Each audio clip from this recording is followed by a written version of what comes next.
रेवाड़ी से एक बड़ी खबर सामने आ रही है। आपको बता दें कि डिप्टी सीएम दुष्यंत चौटाला ने रेवाड़ी में डॉक्टर भीमराव अंबेडकर की 350 किलोग्राम कांस्य निर्मित भव्य प्रतिमा का अनावरण किया है।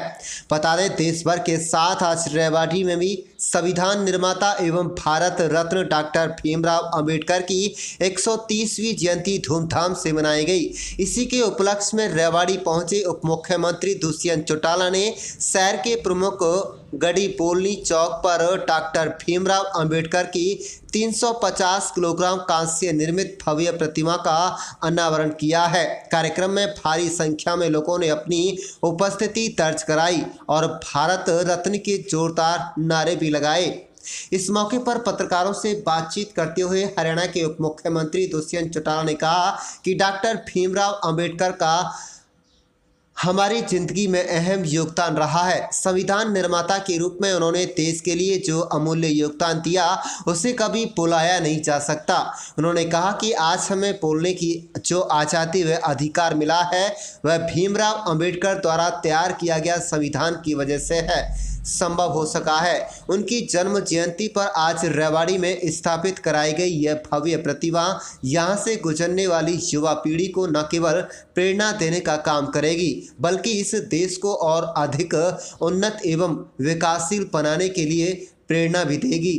दिल्ली एनसीआर क्षेत्र में जारी किसान आंदोलन को लेकर पूछे गए सवाल के जवाब में दुष्यंत चौटाला ने कहा कि डॉक्टर अंबेडकर द्वारा बनाए गए संविधान के मुताबिक हर किसी को अपना बात रखने का अधिकार है और यही वजह है कि जब तक दिल्ली के दोनों बॉर्डर पर हजारों की संख्या में किसान शांतिपूर्वक बैठकर धरना दे रहे थे तो सरकार ने भी उन्हें बैठने की इजाजत दी। लेकिन अगर कोई व्यवस्था को खराब करने या बाधा डालने का काम करेगा तो उसके साथ सख्ती से पेश आएगा। प्रदेश में बढ़ते कोरोना को लेकर उन्होंने कहा कि अभी हरियाणा में लॉकडाउन जैसी कोई स्थिति नहीं है। पड़ोसी राज्य को देखते हुए नाइट कर्फ्यू जरूर लगाया गया है। कोरोना की दूसरी लहर को देखते हुए लगातार 4 दिन चले टीकाकरण उत्सव के साथ प्रदेश में स्वास्थ्य व्यवस्था को भी बेहतर करने का काम किया गया है ताकि इस चैन को तोड़ा जा सके। आपको बता दें कि वहीं प्रदेश में पहली से 8वीं कक्षा तक स्कूल बंद होने के सवाल पर दुष्यंत चौटाला ने कहा कि सैनिक स्कूल कुंजपुरा में एक साथ 160 बच्चे कोरोना संक्रमित के बाद सरकार द्वारा यह फैसला लिया गया है। भीमराव अंबेडकर जी का हम सब की जिंदगी में एक अहम योगदान रहा है। इस देश के संविधान के निर्माता के तौर पर जिस प्रकार से इस देश को एक दिशा और दृष्टि देने का काम उन्होंने किया वो अनमूल्य है, हम उसे कभी भूल नहीं सकते। और आज उन्हीं की याद में रेवाड़ी के अंदर जो भव्य हास्य उनका स्टैचू लगाया है, मुझे लगता है ये स्टैचू भी आने वाली पीढ़ियों को भी निरंतर यहाँ से आते जाते ये प्रेरणा और दिशा देता रहेगा कि उनके दिखाए हुए नक्शे कदम पर इस देश के संविधान के प्रति अपने आप को समर्पित करके इस देश की डेमोक्रेसी को और स्ट्रॉन्ग किया जाए। मेरा तो स्वयं ये मानना है कि वो उन चंद लोगों में से रहे हैं जिनने पार्लियामेंट के अंदर केवल मात्र पार्लियामेंट्रियन के तौर पर नहीं एक इंस्टीट्यूशन के तौर पर काम किया।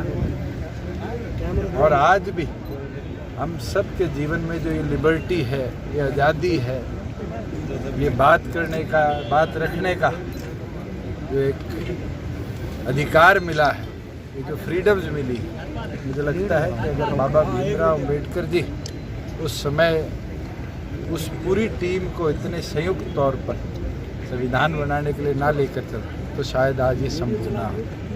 दुनिया में बहुत डेमोक्रेसी बनी है, महाराज 130 करोड़ की आबादी वाले देश को एक संविधान बांध कर रखता है ये बाबा भीमराव अंबेडकर। आज किसान जो आंदोलन कर रहे हैं, आज भी काले झंडे दिखाने का प्रयास किया लेकिन उन्हें पहले ही गिरफ्तार कर ले जाए, क्या बाबा भीमराव अंबेडकर ने ये अधिकार दिया कि सब आदमी पीसफुली अपनी बात रख सकते हैं, प्रोटेस्ट कर सकते हैं। और आज उसका नतीजा है कि आज हरियाणा प्रदेश के दिल्ली के साथ लगते हुए 2 बॉर्डर्स पर हजारों लोग आकर बैठे पीसफुली प्रोटेस्ट कर रहे थे तो सरकार ने भी उनको अधिकार दिया। कोई व्यवस्था खराब करने का काम करेगा, बाधा डालने का काम करेगा, तो जरूर सरकार शक्ति के साथ उनकी लोगों में थोड़ा डर बना हुआ है सर, लोग पलायन करने लगे हैं कोरोना के डर से। एक चीज जरूर स्पष्ट आपको कह सकता हूँ कि प्रदेश में ना तो लॉकडाउन वाली कोई स्थिति आज है, ना आने वाले समय में। नाइट कर्फ्यू जो कि हमारे साथ लगते हुए तमाम प्रदेशों ने लगाया, उन्हीं के आग्रह पर हमने लगाया है कि इंटर डिस्ट्रिक्ट मूवमेंट या इंटर स्टेट मूवमेंट जो है उसको रिस्ट्रिक्ट किया जाए। एहतियातन तौर पर हमने टेस्टिंग भी बढ़ाई, मेडिकल फैसिलिटीज़ भी प्रदेश में हमने और बेहतर करने का काम किया है। और मैं ये मानता हूँ कि ये सेकेंड वेव का जो स्पाइक है केवल मात्र हरियाणा ही नहीं, तो बहुत कंट्रोल्ड एरिया में है। 4000 केसेज आए, आज हम महाराष्ट्र देखते हैं 60,000 क्रॉस कर चुका, दिल्ली 12,000 क्रॉस कर चुका।